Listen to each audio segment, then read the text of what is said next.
en lo que es la construcción del aprendizaje desde las neurociencias. ¿Qué son las neurociencias? Los objetivos de la neurociencia, el campo como disciplina dentro de la neurociencia y las estructuras cerebrales que intervienen dentro del aprendizaje.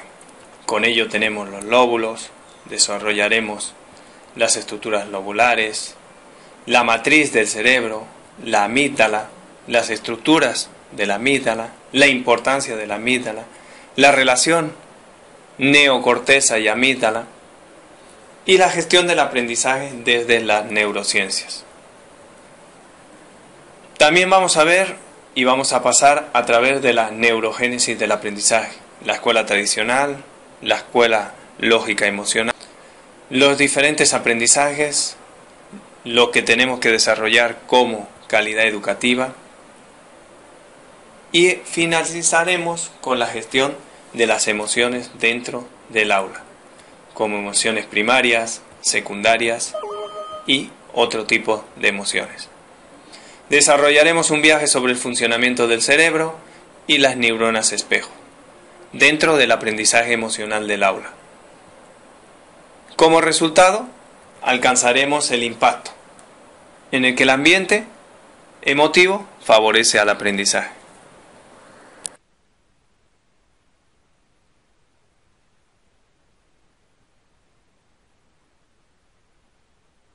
Un cuerpo disciplinar, en el cual está el estudio de la estructura del sistema nervioso, la neuroanatomía, el estudio de las bases químicas de la actividad neuronal, la neuroquímica, el estudio de las interacciones entre el sistema nervioso y el sistema endocrino, la neuroendocrinología, la neuropatología, neurofarmacología, neurofisiología, neuropsicología, estudio de los efectos psicológicos de las lesiones cerebrales, la biopsicología, la neurofisiología, la neurociencia cognitiva, la psicología comparada, que aborda de manera general la biología del comportamiento de las distintas especies, la genética, la evolución, la adaptabilidad en la educación. Todo ello es un aporte de varias ciencias, cuyo sujeto a investigación es el sistema nervioso, con la particularidad en el interés de la actividad cerebral, implícita en la conducta y el aprendizaje en educación.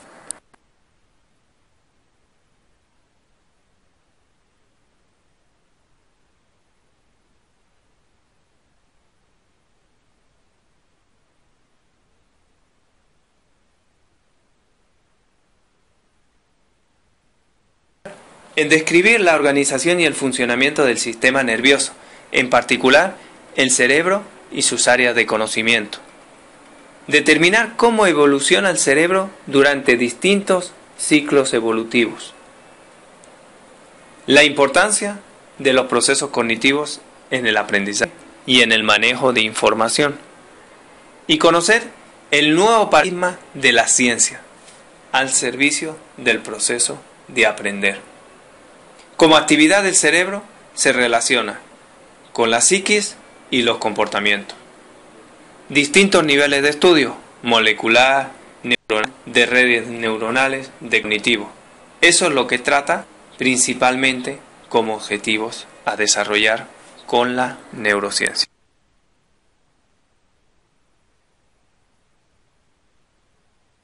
Es imprescindible para poder comprender nuestro comportamiento y los procesos de enseñanza-aprendizaje. Por ello, todo ese campo de diversas disciplinas dentro de las neurociencias históricamente se produjo a finales del siglo XXI, asistiendo a una revolución en las ciencias biológicas.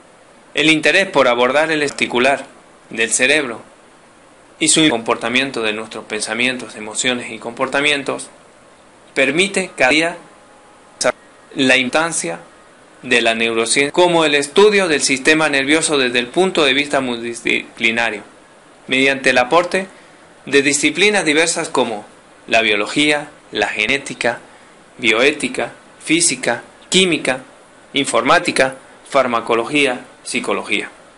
Todo nos permite un conocimiento de las funciones específicas del sistema nervioso central. Permite comprender su organización, funcionamiento y sus procesos cognitivos, dando a ello respuestas para lograr mayor equilibrio del organismo con el medio. Sin olvidar el puente establecido entre la neurociencia y la educación, tenemos que determinar las estructuras cerebrales que participan en el aprendizaje. Por ello, según ven en la imagen, hemos discernido en lo que se llama el córtex cerebral, que posee dos características: la maduración lenta y laboriosa, que se lleva a cabo durante las 2 primeras décadas de la vida, y un gran deseo y apertura a la experiencia, que logramos modificarlo durante los primeros 20 años, llamado plasticidad cerebral, que constituye una gran capacidad de modificación tanto de su estructura como su funcionalidad cerebral. El aprender es un proceso por el cual se adquiere una determinada información y se almacenan para poderlo usar cuando haga falta. Los lóbulos del cerebro humano, tanto el lóbulo occipital, parietal y temporal, y por no olvidar el lóbulo frontal, que determinan 4 lóbulos, en el que en el lóbulo occipital se localiza la corteza visual, por lo que tiene la función de ver e interpretar lo que ve. El lóbulo parietal, indicado en la siguiente imagen con el 2, su función es procesar la información sensorial que proviene de varias partes del cuerpo. El conocimiento de los números, las relaciones entre ellas.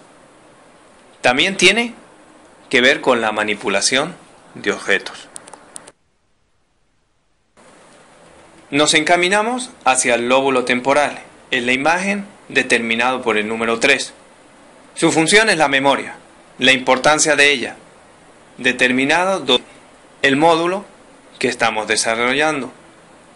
Pero, encaminados hacia el lóbulo temporal dominante, recuerda las palabras, los nombres de los objetos. El lóbulo temporal no dominante contiene la memoria visual, las caras y las imágenes. Finalizando con el lóbulo frontal, que en la imagen podemos apreciar con el número 4, determinamos como sus funciones controlar los impulsos, producir el lenguaje, contiene la memoria funcional del trabajo y de corto plazo, funciones motoras, comportamiento sexual, socialización, espontaneidad, y asiste dentro del grupo de la planificación, coordinación, control y ejecución de las conductas. Por todo ello hemos determinado las funciones de los 4 lóbulos.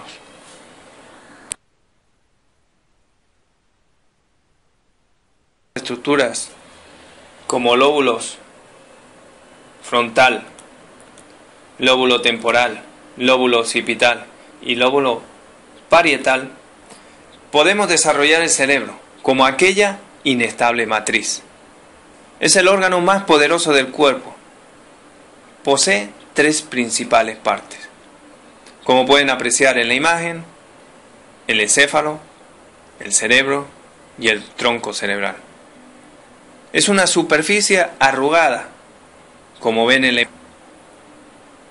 Dentro del cerebro de la corteza cerebral posee cierta especializada. Pueden ver una broca, pueden ver a su derecha un área sensorial del lenguaje de Wernicke, que pueden ver a su lado izquierdo, viendo en la parte superior lóbulo occipital, teniendo en cuenta también un área de comprensión lectora en la parte superior del lóbulo parietal. Al otro lado pueden ver el lóbulo frontal. Todo ello posee los movimientos, las emociones y un sinfín de numerosas actividades. Pueden apreciar la parte inferior del cerebelo. Para su mejor estudio, se dividen en hemisferios, como pueden ver en la parte de abajo: hemisferio derecho, hemisferio izquierdo, con sus características diferenciadas específicas,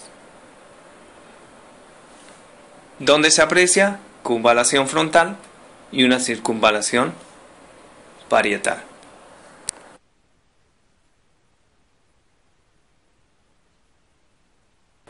Con una masa de sustancia gris en la parte anteromedial del lóbulo temporal, como pueden ver en la imagen de corte, frente al hipocampo. Lo que podemos considerar es que conecta la información sensitiva altamente procesada con sistemas efectores del hipotálamo y del tronco encéfalo. La estructura de la amígdala, mediante sus núcleos y laterobasal o central o anterior, podemos ver el bulbo olfatorio o corteza olfatoria, la corteza cerebral o frontal, la corteza de asociación temporal y en la parte central el hipotálamo y el tronco encéfalo, y el núcleo del tracto solitario o pariobraquial. Todo ello es importante para asimilar las funciones de la amígdala.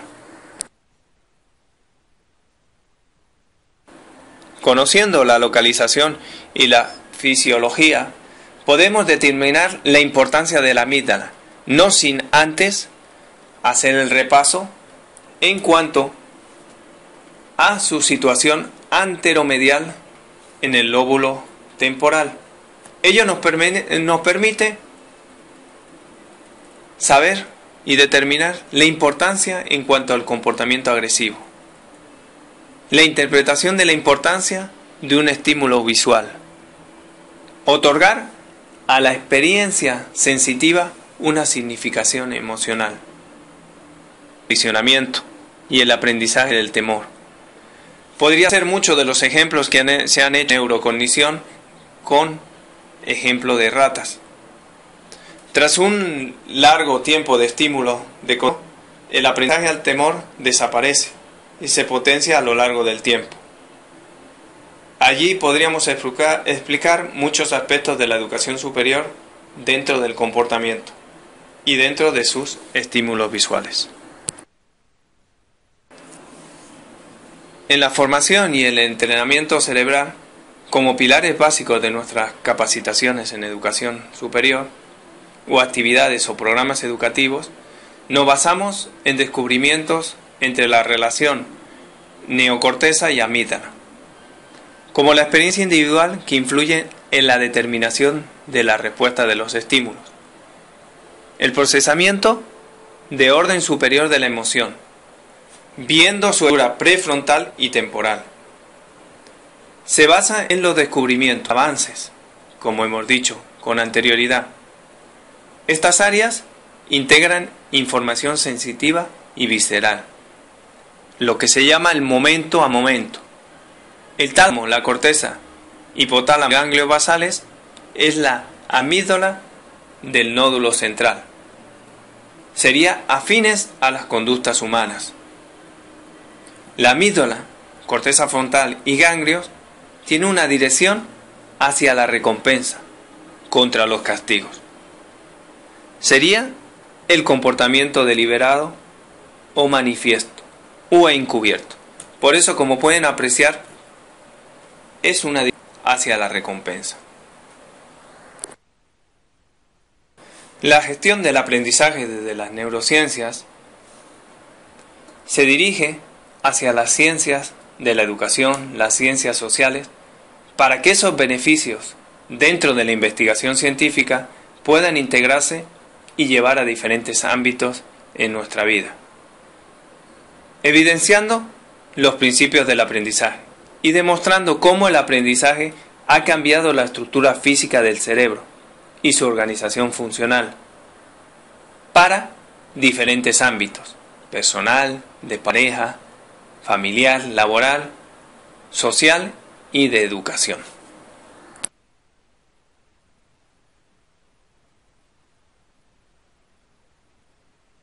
Entre las ciencias del cerebro y la tecnología, como la biología celular, la neuroimagenología, ha aumentado los conocimientos del desarrollo e involución cerebral, su biología, sus funciones y sus disfunciones. Todo ello ha permitido ampliar el campo de las neurociencias a los ámbitos antes sin exploración, como la psicopatología, la nutrición, la neumatología y la educación. Por ello podemos decir que el cerebro es el secreto mejor guardado de la naturaleza. El cerebro humano está diseñado para aprender en forma constante y silenciosa. Se van labrando nuevos círculos por acción de la experiencia, desde el periodo prenatal y a lo largo de todo el ciclo vital. Interactúan diversas áreas del conocimiento humano. Como hemos visto anteriormente, van de lo molecular hasta lo cognitivo y lo conductual, con distintas disciplinas. Pero todo ello, como el cerebro humano, se apropia de la experiencia, la construye, la almacena y la reconoce, hasta modificar, desde su periodo prenatal hasta su ciclo de vida.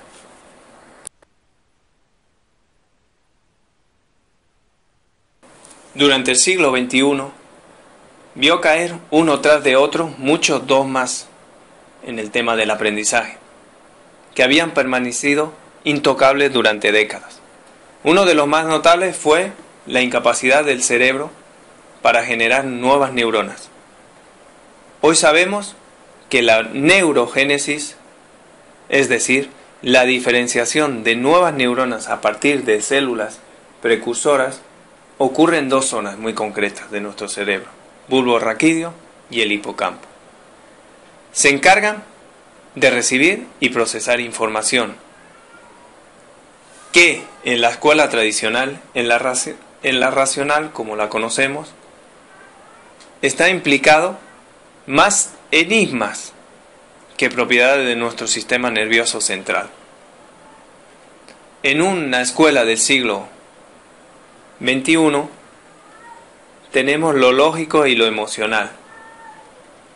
Estamos muy lejos de saber cómo almacenamos nuestros recuerdos, pero coincidimos en que hay una área implícita en la formación de la memoria, en lo lógico y en lo emocional. Es la capacidad neurogenética, que provoca posibilidades realmente excitantes. Nos sugiere que se produzcan varios fenómenos, el lógico y el emocional, en el aprendizaje, dentro de la escuela del siglo XXI. Dentro de esa escuela del siglo XXI podemos ver campos de conocimiento, conciencia de sí mismo, comunicación con los demás y habilidades del pensamiento. Eso, dentro de la neurocognición, nos llevaría al aprendizaje integral, recordando nuevos campos de conocimiento, la conciencia con el yo, la habilidad de un pensamiento y la comunicación con los demás. Dentro de la conciencia de sí mismo encontraremos el sentido de la identidad, la autoestima, las habilidades intrapersonales, sin olvidar los campos de conocimiento. Dentro de ellos, la formación personal y social, las prácticas del lenguaje, la matemática, el ambiente natural y social, el juego, educación física. el lenguaje de las artes y los medios. Dentro de la comunicación con los demás podemos determinar la empatía, la solidaridad, la escucha activa, el respeto, habilidades interpersonales. Todo ello sin olvidarnos de las habilidades del pensamiento. Comparar, argumentar, analizar, sintetizar, clasificar, reconocer y descubrir. Dentro de la neurocognición se desarrolla un aprendizaje integral. Dentro de la neurocognición se producen beneficios dentro de las habilidades socioemocionales que nos permiten evaluar la educación superior de calidad. ¿Cómo? Mejorando los aprendizajes, aumentando el bienestar personal de los alumnos y disminuyendo las conductas disruptivas en el aula. Todo ello podría considerarse dentro de la educación superior de calidad. La gestión de las emociones en el aula, como característica de la inteligencia emocional, como una actitud, sugiere que es un error contraponer la gestión de las emociones a las capacidades habitualmente asociadas al concepto de inteligencia. Si algo se ha puesto en relieve dentro de la investigación científica de la inteligencia cognitiva y de las neuropsicociencias, es que existe un enorme número de actitudes. Dentro de ellas están las emociones. Las emociones están en el corazón de la enseñanza. Las emociones son indispensables para la toma racional de decisiones y la emoción forma parte de la cognición. Todos estos resúmenes de diferentes autores tienen una consecuencia práctica en el docente. Se refiere a la promoción de la inteligencia emocional y debe llevarse a efecto de un modo coordinado con la promoción de las demás capacidades. El profesor intenta calmar un poco los ánimos. La emoción es un constructo multidimensional, donde la experiencia cognitiva, la expresión somática y el impulso de la acción guardan una correlación. Al determinar dónde la experiencia cognitiva o el estado mental particular, que es el miedo, cómo percibimos o pensamos acerca de esas emociones, la expresión somática o cambio fisiológico, el pulso acelerado, el sudor, el impulso a la acción, la conducta se manifiesta, el ataque, en la huida, cómo nos congelamos.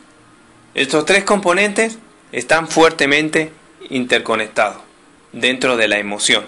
Por eso, las emociones tienen un impacto sustancial en el aprendizaje.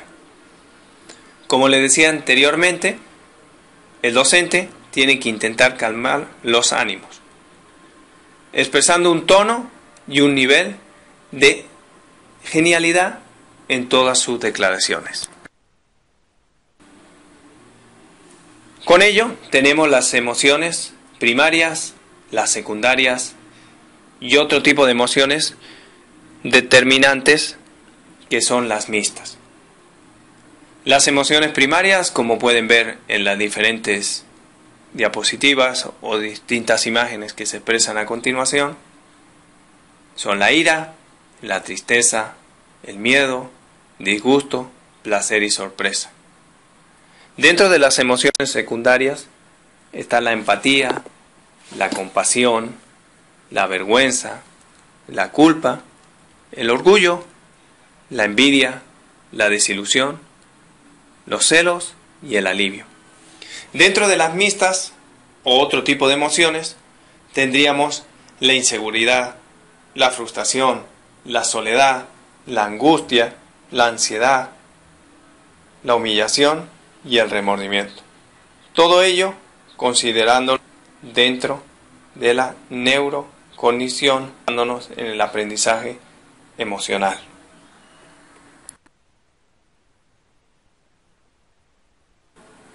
A continuación les puedo presentar dentro de un córtex prefrontal las anteriores emociones, tanto las primarias como las secundarias y las otras, llamadas mixtas. Como pueden ver, en ese corte se desarrolla una franja donde estaría la tristeza. Otra franja a nivel cerebral donde se interpretaría la alegría. Otra franja donde podríamos determinar la rabia. Y otra franja donde podemos determinar el miedo, considerando la rabia y el miedo simplemente como emociones primarias, considerando la tristeza y la alegría como emociones primarias. Entonces podemos ver tristeza y alegría, podemos ver rabia y miedo dentro de las emociones primarias. En la siguiente presentación podemos ver el funcionamiento del cerebro, dando un pequeño viaje donde se representa el tálamo, la amígdala, la corteza cerebral, donde la corteza cerebral es el director general, la amígdala, el centinela emocional, el tálamo, el relevo. Como podemos ver en la imagen, donde se desarrolla el tálamo, donde se presenta la corteza cerebral, donde se ubica la posición del hipotálamo, inmediatamente superior a la amígdala, y las consecuencias de homeostasis que tiene el hipotálamo. Simplemente es un pantallazo estructural del funcionamiento del cerebro. También les quiero compartir dentro de una neuroimagen funcional que se puede apreciar en la parte de abajo, la cara y las escenas emocionales. Como pueden ver, el lóbulo frontal y la amígdala. La respuesta de la amígdala frente al estímulo emocional. La podemos evaluar mediante la técnica que les decía con anterioridad de la neuroimagen. El espacio que ocupa las emociones es diferente al que pueden apreciar las caras cuando nosotros desarrollamos un primer encuentro visual. En ese primer encuentro visual o en ese primer contacto visual, nosotros ejercemos una predisposición en esa parte del cerebro. Cuando, además de ver un rostro, reflejamos una emoción, como ven, pueden apreciar un cambio dentro de del nivel cerebral. Hay otros lugares donde se activa. Todo eso lo podemos conseguir con una técnica de neuroimagen. Es la respuesta que la amígdala da ante un estímulo emocional visual. Las neuronas espejo fueron descubiertas en 1991 por un grupo de investigadores de la Universidad de California. Dirigido por Rizzolatti, al estudiar el cerebro de monos macacos, estas células cerebrales especiales, ubicadas en la corteza premotora, posteriormente se observaron también en el lóbulo parietal. Tenían la particularidad de que se activaban, y no solo cuando el mono agarraba un objeto, sino también cuando observaba la misma acción en una persona o en otro mono. Su presencia en el cerebro humano ha sido demostrado tomando registro en neuronas de pacientes humanos. Constituyen la explicación desde la perspectiva de la neurobiología, las formas complejas que caracterizan nuestros pensamientos relacionan. El cerebro humano, mediante esta forma, no solo tiene la capacidad de percibir las actividades de los otros, sino también la intención que las modifica. Por ello, las neuronas espejo constituyen el sustrato cerebral de la tendencia automática a imitar las características de los seres humanos, permitiendo a nuestro cerebro correlacionar propias con ajenas y dotarlo de significado.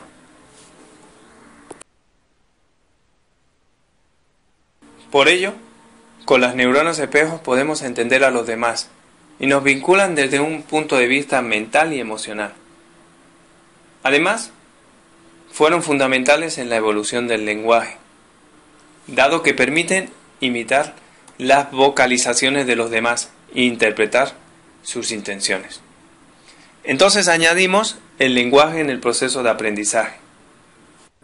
Desde una perspectiva educativa, la importancia de todos los factores ineludibles, desde la autoconciencia, autorregulación, motivación, empatía, asertividad, trabajo en equipo y resolución de conflictos.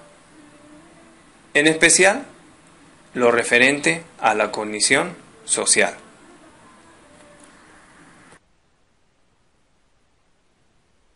Etapas de desarrollo emocional dentro del aprendizaje emotivo en el aula,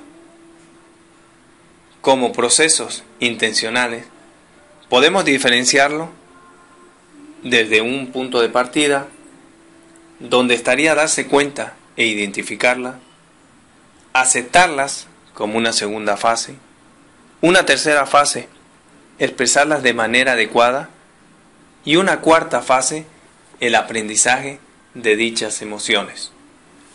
Todo ello sería como un proceso de resolución de un problema, de una forma metódica de clase a una parte positiva en el desempeño de una materia en cuestión.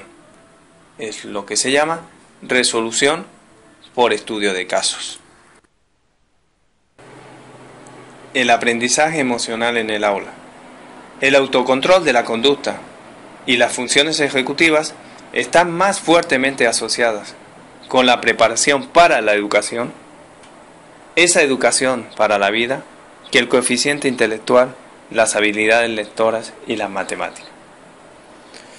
Esos tipos de imitación en el que el profesor está explicando el proceso de resolución de un problema de forma desorganizada, en el cual el alumno, cuyas creencias son negativas respecto al desempeño de la materia en cuestión, se siente desmotivado y se niega a seguir las directrices marcadas por el docente. Se niega al referente. Hay otra cara que aparecería en la empatía.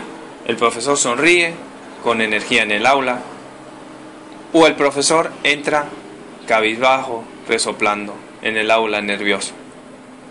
Entonces, el estado emocional en el aula depende y es llevado más allá de lo que decimos como la transmisión intelectual o de habilidades. No se olviden, debemos aparecer dentro de los truenos, dentro de la aparición de los relámpagos, con nuestra batuta, con nuestras herramientas, con nuestros conocimientos de la neurocognición, de la neurobiología y del neuroaprendizaje. Debemos tener la batuta frente a esos relámpagos, esos que aparecerán en el desarrollo de la educación como proceso de aprendizaje.